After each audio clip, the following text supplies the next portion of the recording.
Rose Bennett scrubbed the marble floor with steady strokes, her knees aching from hours of work. The palace hallways stretched endlessly in every direction, each surface gleaming with crystalline perfection. She had been working in the Draconic Imperium's royal palace for 3 months now, and the magnificence still took her breath away. Towers of living crystal reached toward purple skies, and technology beyond Earth's wildest dreams hummed quietly through every wall. But today, her supervisor had given her a new assignment. The Eastern Wing. The Forgotten Wing. Nobody went there anymore, she was told. Just clean it once a week and don't bother anyone. Rose gathered her supplies and walked through corridors that grew darker and emptier with each step. The Eastern Wing was clearly abandoned. Dust covered expensive furniture, and the viewing screens that showed space beyond the planet had been turned off. At the end of a long hallway, she found a massive door carved with images of dragons in flight. She knocked. No answer. She knocked again. Go away. The voice came from inside, deep and rumbling like distant thunder. Rose hesitated, then pushed the door open. The room beyond was enormous, designed for someone much larger than any human. Furniture lay scattered and broken. Viewing screens were shattered on the floor. In the center of the chaos, on a raised platform, lay a dragon. He was magnificent even in his misery. Scales the color of rubies covered his body, and his wings, folded against his sides, shimmered with an inner light. But something was wrong. He lay completely still except for his head, which turned to glare at her with eyes like molten gold. I said, "Go away, human."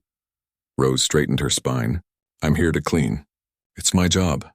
Then do it quietly and leave." She began picking up debris, working her way around the room. The dragon, whose name she learned from a broken nameplate was Prince Aldrich, watched her with barely concealed hostility. As she worked, Rose noticed things that troubled her. His wings were folded at odd angles. His powerful legs lay motionless. The muscles she could see beneath his scales looked thinner than they should be. "How long have you been lying here?" she asked. 8 months. "Not that it concerns you. 8 months without moving? I cannot move, foolish human." My spine was damaged. Their best physicians tried everything. Regeneration tanks, neural rebuilding, energy healing. Nothing worked. So here I stay until I waste away completely. Rose set down her cleaning cloth and walked closer. Aldrich's eyes narrowed dangerously. "Don't pity me, creature. Your kind live such short lives you cannot understand what I've lost. I could fly faster than your primitive ships. I could soar through storms and dance among stars. Now I cannot even lift my tail." "I wasn't going to pity you," Rose said. "I was going to ask if anyone has tried physical therapy." Aldrich blinked. "What?" "Physical therapy. Exercise. Moving your limbs manually to keep the muscles from wasting away. Working on flexibility. Stimulating the nerves. Magic and technology have failed. You think wiggling my legs will help? Maybe, maybe not. But your muscles are atrophying. Your wings are developing contractures from being folded wrong for so long. Even if the physicians find a cure tomorrow, your body won't be ready to use it." Aldrich laughed, a harsh sound with no humor in it.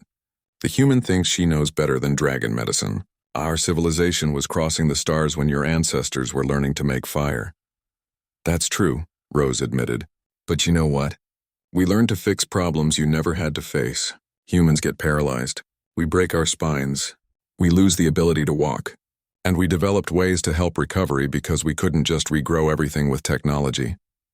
Leave me alone." "No." Aldrich's eyes blazed. "I am a prince of the Crimson Throne. You are a servant. You will obey. I'm a servant who was hired to clean this wing. I'm cleaning it. Tomorrow I'll come back and I'm going to start physical therapy on you whether you like it or not. I could have you thrown out of the palace. You could, but you won't. Because I'm the first person in 8 months who has offered you any hope at all, even if you're too proud to admit it." Rose finished her cleaning in silence. Aldrich glared at her the entire time, but he didn't call the guards. When she left, she went straight to the palace archives. The library was vast, filled with data crystals containing millions of years of dragon knowledge. Rose spent hours searching through medical texts. As she suspected, dragon medicine was incredibly advanced in some ways but completely lacking in others. They could regrow organs, cure diseases that would baffle human doctors, and repair almost any injury with their technology. But they had never developed rehabilitation science. Why would they? Their healing usually worked except when it didn't.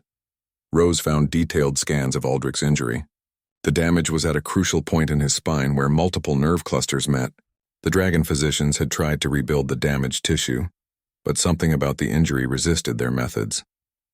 The regeneration process kept failing at the cellular level, so they had given up, declaring him permanently paralyzed.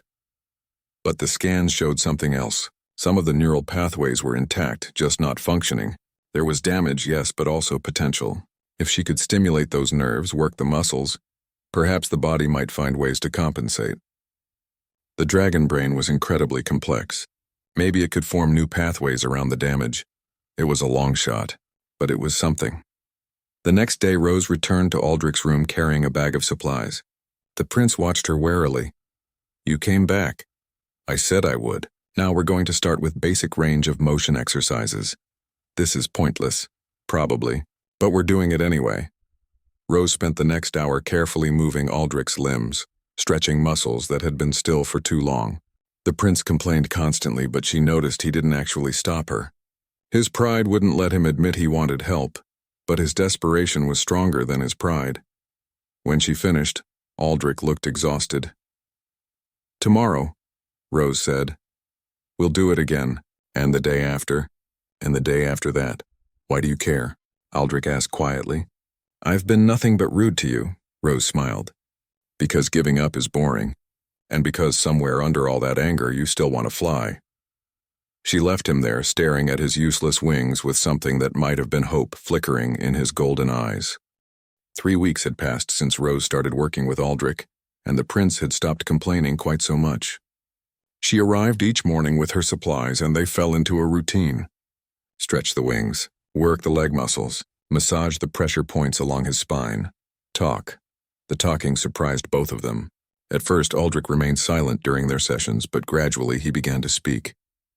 About his life before the injury, about flying through the crystal canyons of his homeworld, about diplomatic missions to distant planets where he represented his family with pride. Rose learned that the assassination attempt happened during a peace conference. A rival house had planted a device that exploded near Aldrich, sending shrapnel through his spine. The assassins were caught, but the damage was done.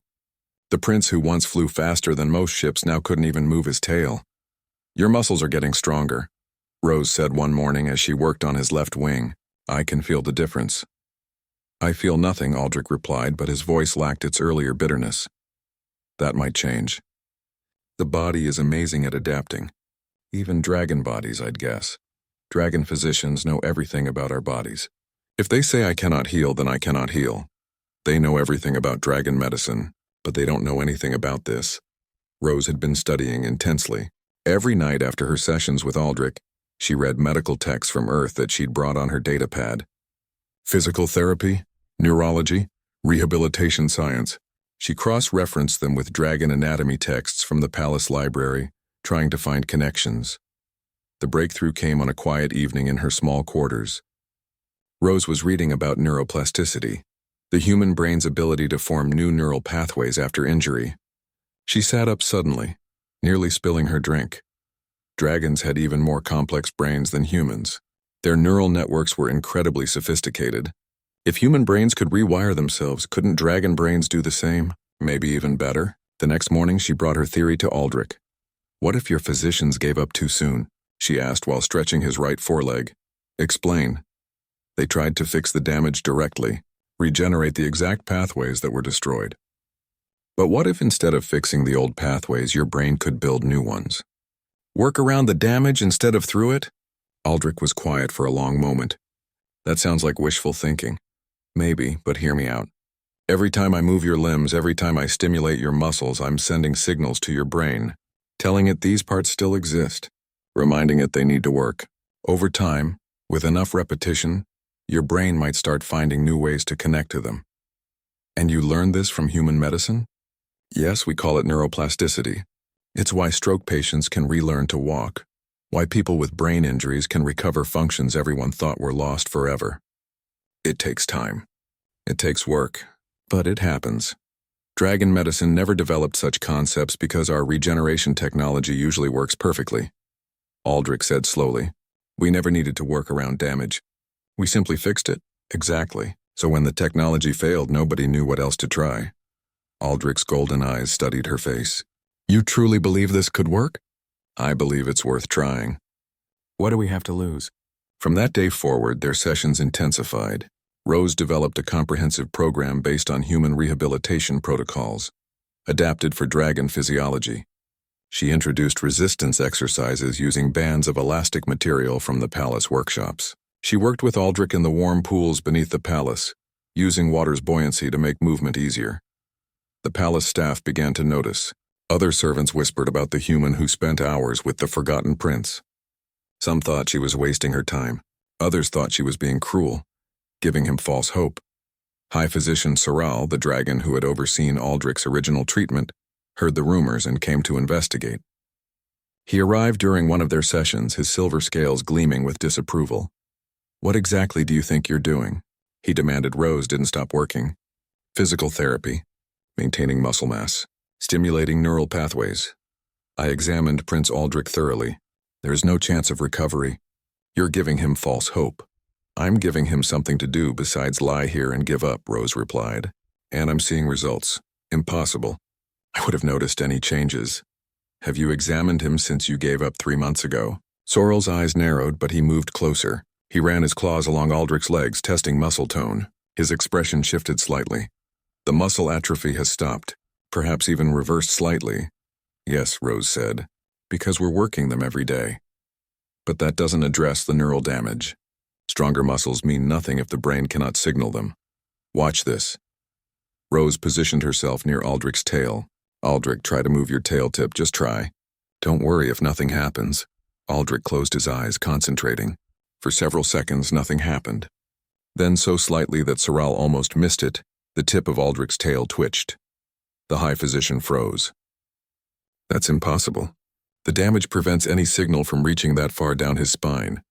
The old pathways are blocked, Rose explained. But maybe new pathways are forming, slowly, bit by bit.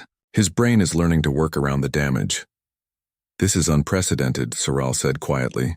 Our medical technology is far beyond anything your primitive world has developed. Yet we never considered such an approach. Sometimes being less advanced means getting creative, Rose said. We had to learn to work with what we have. After Soral left, Aldrich let out a long breath. Did that really happen? Did I move my tail? You did.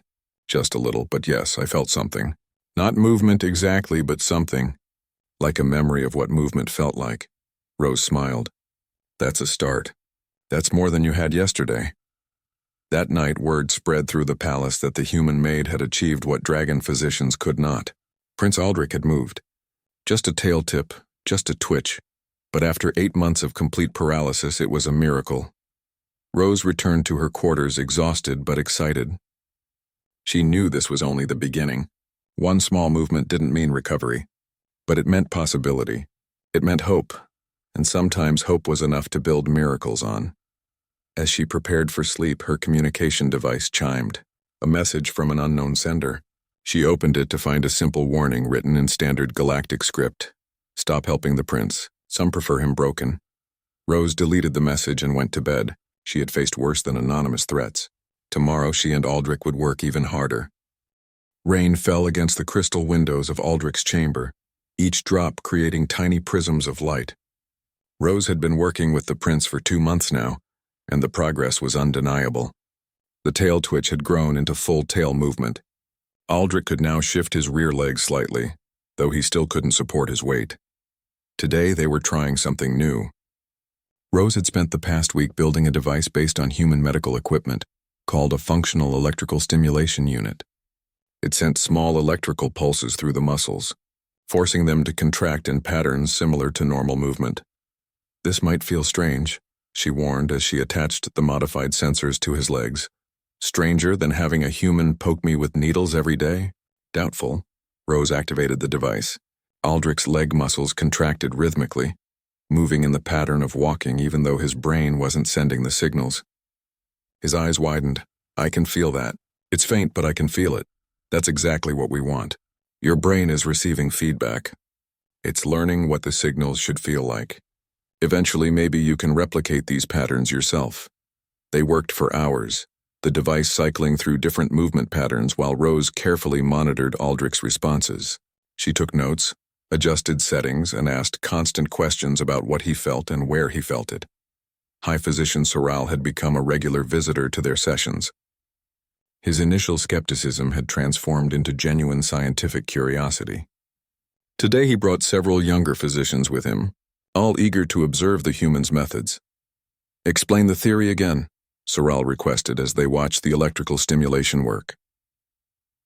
Rose turned to face the group of dragons, feeling very small among creatures 3 times her size. In human medicine, we learned that the nervous system has more flexibility than we originally thought. When pathways are damaged, the brain can sometimes route signals through alternative channels.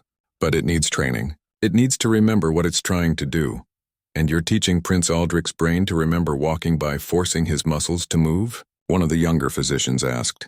"Essentially, yes, combined with everything else. The manual therapy maintains flexibility and blood flow. The pool exercises work on strength and coordination. The electrical stimulation provides pattern feedback. All together, we're telling his brain that these body parts still matter, still exist, still need to function. And this works on humans? Sometimes, not always. Every injury is different. Every person recovers differently. But we try because the alternative is giving up." Aldrich, still connected to the stimulation device, spoke up. "Dragon pride nearly cost me any chance at recovery. We believe our technology makes us superior. We never considered that solutions might exist in approaches we considered primitive."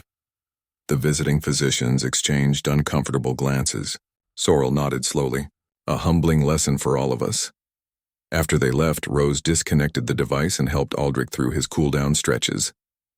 He was quiet, thoughtful. "What are you thinking about?" Rose asked. "About flying, about whether I'll ever feel wind beneath my wings again. Some days I believe it's possible. Other days it seems like a foolish dream.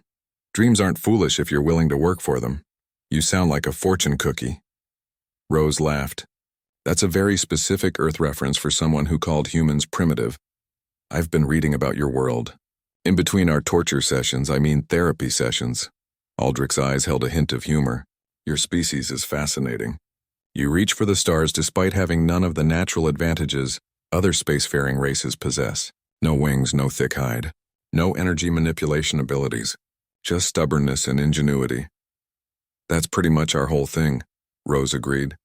"It's also why I'm starting to believe this might actually work. If humans can reach the stars through stubbornness and ingenuity, perhaps those same qualities can help me fly again." The next milestone came 3 days later. Rose arrived for their morning session to find Aldrich shifted slightly from his usual position on the platform. "Did someone move you?" she asked. "No, I moved myself. During the night."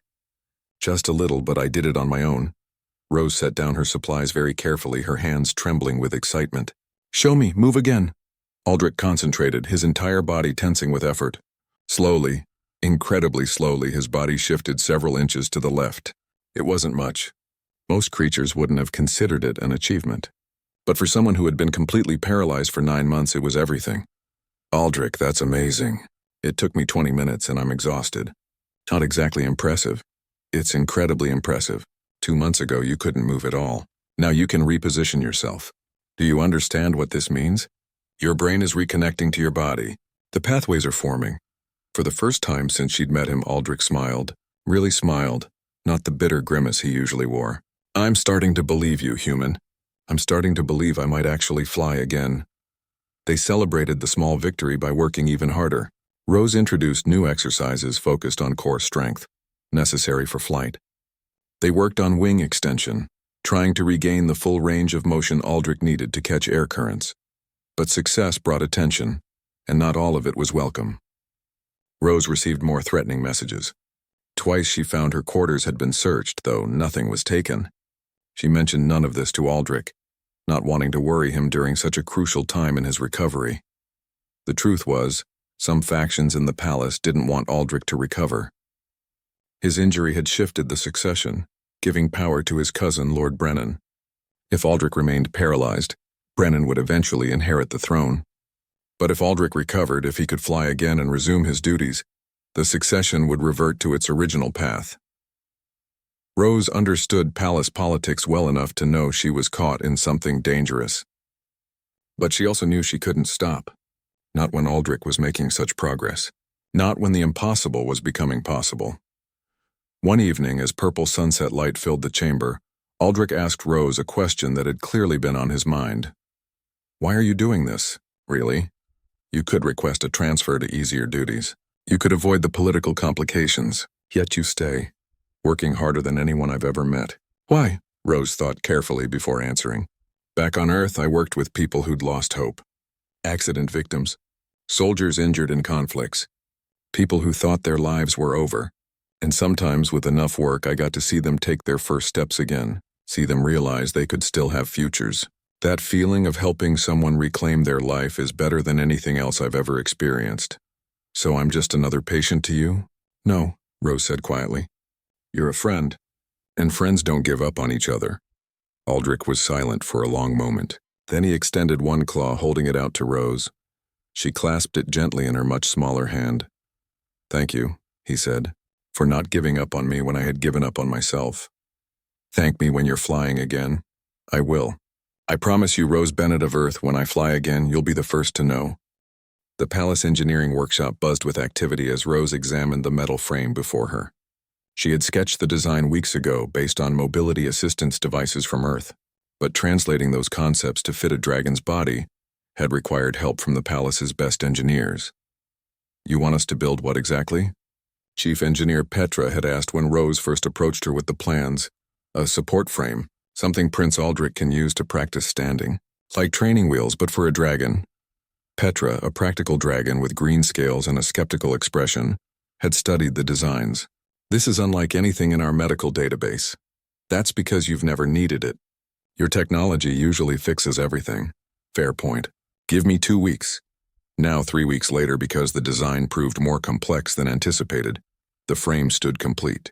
It was a marvel of dragon engineering combined with human ingenuity. Adjustable supports, pressure sensors, and counterweights that would help Aldrich bear his own weight while providing safety if his strength failed.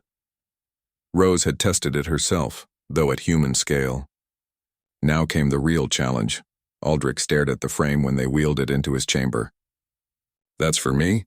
"It is. Today we're going to try to get you standing." "Rose, I can barely move. How am I supposed to stand?" "One step at a time. We've been building up to this. Your muscles are stronger. You can move your legs now, even if you can't support weight yet.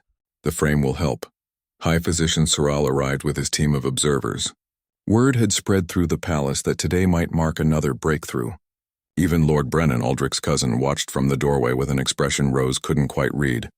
"Are you certain this is safe?" Soral asked. "As certain as I can be. We've tested the frame extensively. It can support his full weight if needed." Getting Aldrich into position took 30 minutes and the help of several assistants. They carefully moved him onto the frame, adjusting supports and checking connections. Aldrich's breathing was heavy, anxiety clear in his golden eyes. "I'm scared," he admitted quietly to Rose. "I know. That's okay. Fear means you're trying something that matters." With everyone in position, Rose gave the signal. "Aldrich, we're going to engage the support system. It's going to lift you slightly. I need you to try to take some of your weight on your legs. Just try. The frame will hold you if you can't." The frame hummed to life. Slowly, carefully, it began to lift. Aldrich's legs hung uselessly for several seconds. Rose watched his face, seeing the concentration, the desperate effort. Then, incredibly, his right leg moved. It shifted beneath him, muscles trembling with the effort. Then the left leg. He wasn't standing, not really, but he was trying to bear weight. "Good. That's good, Aldrich. Feel what your legs are doing. Remember this. Your brain is learning." They held the position for 30 seconds before Aldrich's strength gave out. The frame caught him safely, supporting his weight. He was breathing hard, exhausted from the brief effort. "I failed," he said. "You tried. That's not failure. That's progress. 2 months ago, your legs wouldn't have moved at all. Today, they tried to support you. Tomorrow, they'll try again and do better." They attempted the exercise 3 more times that day. Each attempt was brief, lasting less than a minute. But each time, Aldrich's legs responded a little more. By the 4th attempt, he managed to briefly support a fraction of his weight. The observers were stunned. Even Soral, who had seen the previous progress, looked amazed. "This should not be possible," he said. The neural damage prevents proper signals from reaching his lower body. The old pathways are damaged, Rose explained again. But new pathways are forming. The brain is incredibly adaptable when given the right stimulation and enough time. Lord Brennan approached after the session ended.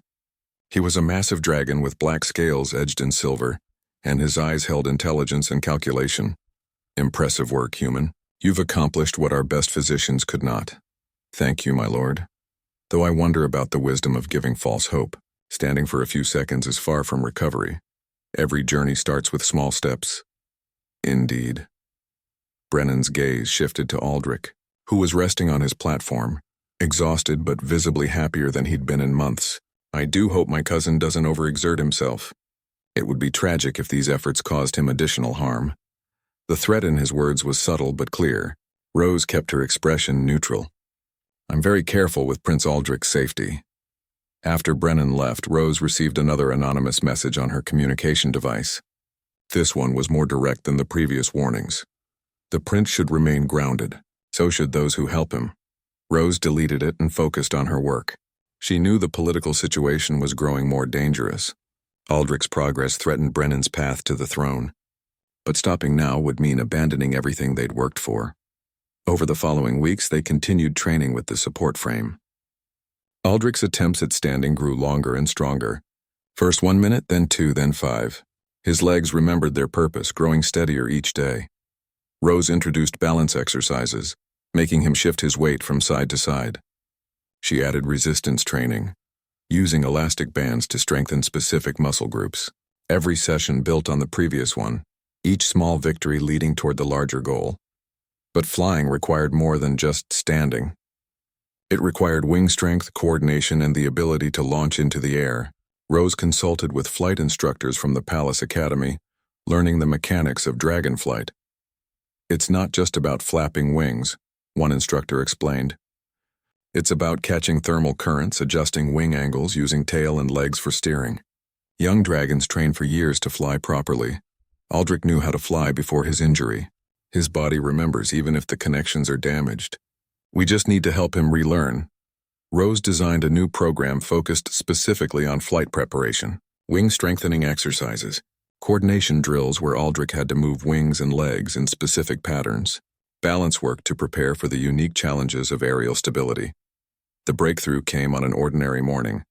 Rose arrived to find Aldrich already in the support frame, which he could now manage to get into by himself. Watch this, he said. He shifted his weight, adjusted his stance, and for the first time, stood without any support from the frame. His legs trembled with effort, his muscles strained, but he stood. On his own, supporting his full weight. Rose's eyes filled with tears. Aldrich, you're standing. I'm standing, he repeated, wonder in his voice. Rose, I'm actually standing. He held the position for nearly 30 seconds before his strength failed and the frame caught him. But those 30 seconds changed everything. They proved that recovery wasn't just possible. It was happening. News of Aldrich's achievement spread through the palace like wildfire. The prince who had been written off as permanently paralyzed could now stand. The impossible had become real. But with celebration came increased danger. That night, Rose's quarters were vandalized. Her research notes were stolen, her equipment damaged. A message was painted on her wall in luminescent ink. Last warning. Leave the palace or face consequences. Rose stared at the message for a long moment. Then she grabbed a cleaning cloth and scrubbed it away. She had come too far to be frightened off now. 4 months into Rose's work with Aldrich, the prince took his first unassisted steps. They were awkward, uncertain, like a newborn learning to walk, but they were steps. Real, deliberate movements across the floor of his chamber without any support frame or assistance. Rose watched with her heart in her throat as Aldrich moved 3 steps forward, then 4, then 5 before his legs gave out and he had to catch himself on the platform. He was breathing hard, but his eyes shone with triumph. I walked. Rose, I actually walked. You did. You absolutely did. They celebrated quietly, both understanding this was a pivotal moment. Aldrich had gone from complete paralysis to walking in 4 months. The dragon physicians who had declared him hopeless now visited regularly, taking notes and asking questions. High Physician Saral had formally acknowledged that human rehabilitation methods had achieved what dragon technology could not. But Rose knew the real test still lay ahead. Walking was incredible, but Aldrich's dream wasn't to walk. It was to fly. "Are you ready to try?" she asked him one morning. "Try what?" "Flying, or at least the first steps toward flying." Aldrich's expression shifted from excitement to fear. "Rose, I can barely walk across a room. How am I supposed to fly?"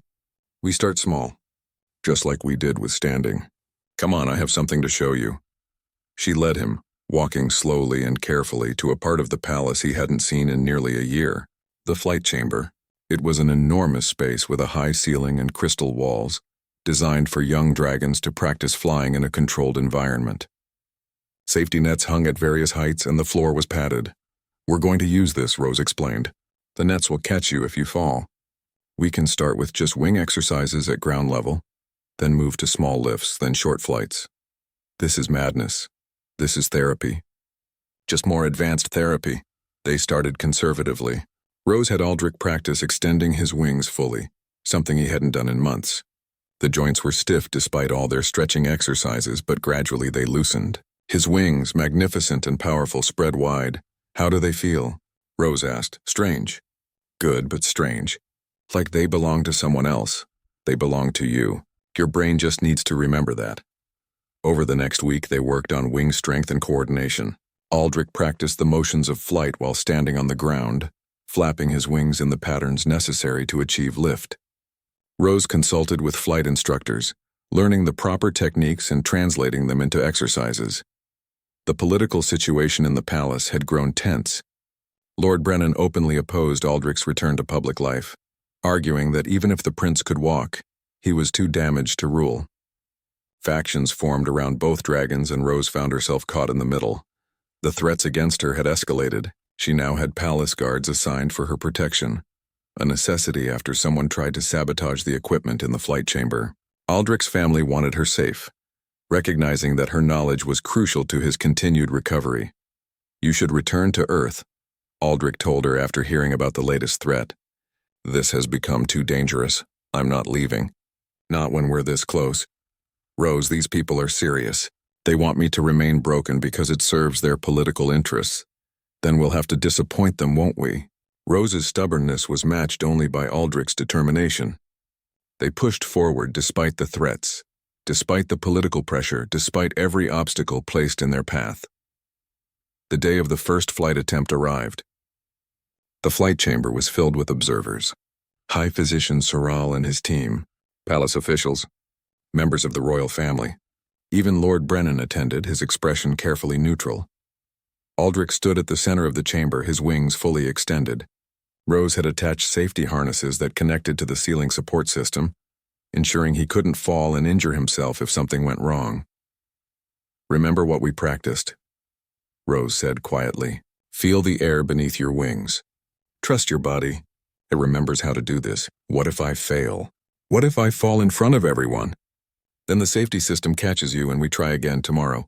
But Aldrich, I don't think you're going to fail." Aldrich took a deep breath. His wings began to move, slowly at first, then faster. The powerful muscles worked in the rhythm of flight, creating downward thrust. His feet left the ground by an inch, then 2 inches. He hung in the air for perhaps 3 seconds before control failed, and the safety harness caught him, lowering him gently back to the floor. The chamber erupted in astonished whispers. Aldrich had flown. Not far, not for long, but he had achieved lift. For the first time in 10 months, a dragon everyone believed would never fly again had left the ground under his own power. Rose was grinning so wide her face hurt. "You did it! You actually did it! I fell almost immediately. You flew." 3 seconds of flight is still flight. Tomorrow it'll be 5 seconds, then 10, then you'll be soaring through the sky like you used to. They attempted several more lifts that day. Each one lasted a bit longer as Aldrich's muscles remembered their purpose and his confidence grew. By the final attempt, he managed 7 seconds of sustained hover before exhaustion forced him to land. High Physician Soral approached after the session, his expression one of complete awe. "I apologize, Rose Bennett of Earth. When you first proposed your methods, I thought you were foolish. I was wrong. You've achieved something remarkable." "We achieved it," Rose corrected. "Aldrich did the hard work. I just showed him it was possible." Lord Brennan also approached, though his expression was far less congratulatory. Impressive. Though hovering in a controlled chamber is quite different from actual flight. It's a start, Rose replied. Indeed. I suppose we shall see if the prince is truly recovering, or if this is merely a temporary anomaly. After everyone left, Aldrich and Rose remained in the chamber. The prince was exhausted, but happier than Rose had ever seen him. I can't believe it worked, he said. I actually flew. I never doubted you. Liar. You had doubts. I could see them sometimes when you thought I wasn't looking. Rose smiled. Okay, maybe some doubts, but I believed in you more than I doubted. That's what mattered. What happens now? Now we train harder. We get you flying for longer periods. We work on control, on maneuverability. We get you strong enough to fly outside this chamber out in the real sky. And then you take your life back. You return to your duties. You show everyone that you're still the prince you always were. Aldrich was quiet for a moment. I'm not the same prince I was. That dragon died when his spine was shattered. But maybe that's not a bad thing. Maybe I'm becoming someone better. Someone who understands that strength comes in many forms and wisdom can come from unexpected places. From humans, you mean? From friends. Regardless of species. They left the flight chamber together, Aldrich walking steadily beside Rose. Tomorrow they would train again, the day after that, and the day after that, until flying became as natural as breathing once more. But tonight they could celebrate a miracle achieved through determination, ingenuity, and the refusal to accept defeat. The crystal spires of the palace caught the morning light, scattering rainbow patterns across the courtyards below. Rose stood at the edge of the largest balcony looking out at the sky. Behind her, Aldrich stretched his wings, preparing for what would either be his greatest triumph or most devastating failure. 6 months had passed since Rose first walked into his chamber. 6 months of endless work, small victories, setbacks, and gradual progress. Now today they would attempt true flight, not hovering in a controlled chamber but actual flight in the open air. Are you certain about this? High Physician Soral asked for the 3rd time that morning. No, Rose admitted, but he's as ready as he'll ever be. The palace courtyard below was filled with observers. The entire royal family had gathered. Dragon nobles from across the sector, physicians, scientists, engineers, and common palace workers. Everyone wanted to witness whether the miracle would be complete. Lord Brennan stood near the front of the crowd, his expression unreadable. Rose knew he had tried everything to stop this day from arriving. Political pressure, legal challenges, even that final desperate attempt to sabotage the flight chamber that had nearly succeeded. But Aldrich's family had protected both the prince and Rose, recognizing what was at stake. Aldrich moved to stand beside Rose at the balcony's edge. He looked different from the bitter, broken dragon she had met 6 months ago. His scales gleamed with health. His muscles were strong and defined. But more than physical changes, his eyes held confidence and purpose. I'm scared, he said quietly so only Rose could hear. Good. Fear keeps you careful, but don't let it stop you. What if I fall? Then I'll help you get back up and we'll try again tomorrow. But Aldrich, I don't think you're going to fall. He turned to look at her, this human who had refused to give up on him when everyone else had. However this ends, thank you. You gave me back more than just movement. You gave me hope. Thank me when you're soaring above the clouds. Aldrich smiled, then turned to face the crowd below. He spread his wings wide, the magnificent appendages catching the light. The crowd grew silent, every eye fixed on the prince who had been paralyzed for 10 months but now stood ready to attempt the impossible. Rose stepped back, giving him space. This was his moment. Aldrich took a deep breath. His wings began to move, slowly at first, then faster. Rose could see the perfect coordination of muscles she had helped him rebuild. The strength they had trained for months to develop. The neural pathways his brain had painstakingly formed around damaged tissue. His feet left the balcony. For a heart-stopping moment he hung in the air, wings beating powerfully. Then instead of falling or wobbling, he rose. Higher and higher, his flight growing steadier with each wing beat. The courtyard below erupted in astonished cheers. But Rose barely heard them.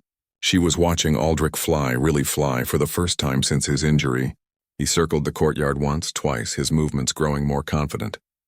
Then he climbed higher, soaring toward the clouds. Rose felt tears streaming down her face. They had done it. Against all odds, against dragon medicine's certainty, Against political opposition and physical limitations. They had done it. Aldrich flew for 10 minutes, performing maneuvers that would have been impressive for any dragon, let alone one who had been paralyzed less than a year ago. He dove and climbed, rolled and glided, his body remembering everything it had once known. Finally, he descended, landing gracefully on the balcony beside Rose. The crowd below was going wild with celebration, but Aldrich ignored them. He folded his wings and bowed his head to Rose. "You were right," he said, "about all of it. About neuroplasticity, about persistence, about refusing to accept defeat. You were right, and everyone who said it was impossible was wrong." Rose hugged his massive foreleg, the only part of him she could reach. "We were both right. You did the work. You pushed through the pain and frustration. You never gave up even when you wanted to." High Physician Soral climbed to the balcony, his expression one of complete humility. "Rose Bennett, what you have accomplished here will change dragon medicine forever. We have learned from a species we considered primitive, and we are better for it." "I hope you'll share this knowledge," Rose said. "Other dragons might suffer injuries like Aldrich's. They deserve a chance at recovery, too. I am already preparing a comprehensive medical text documenting your methods. With your permission, of course, you have it." This was never about glory. It was about helping someone who needed help. The celebration continued throughout the day. Aldrich was formally restored to his position as heir to the throne. Lord Brennan, recognizing his political defeat, withdrew his challenge to the succession with grudging grace. The royal family honored Rose with titles and rewards, though she politely declined most of them. That evening, as twin moons rose over the palace, Rose and Aldrich met on the same balcony where his flight had begun. "What will you do now?" Aldrich asked. "Your contract with the palace allows you to return to Earth if you wish." "You've earned that right." Rose looked up at the alien stars. "I've been thinking about that. High Physician Sorrel wants me to help establish a rehabilitation center here, to teach others my methods, to help dragons who suffer injuries that your traditional medicine can't fix. And I think I'll stay, at least for a while.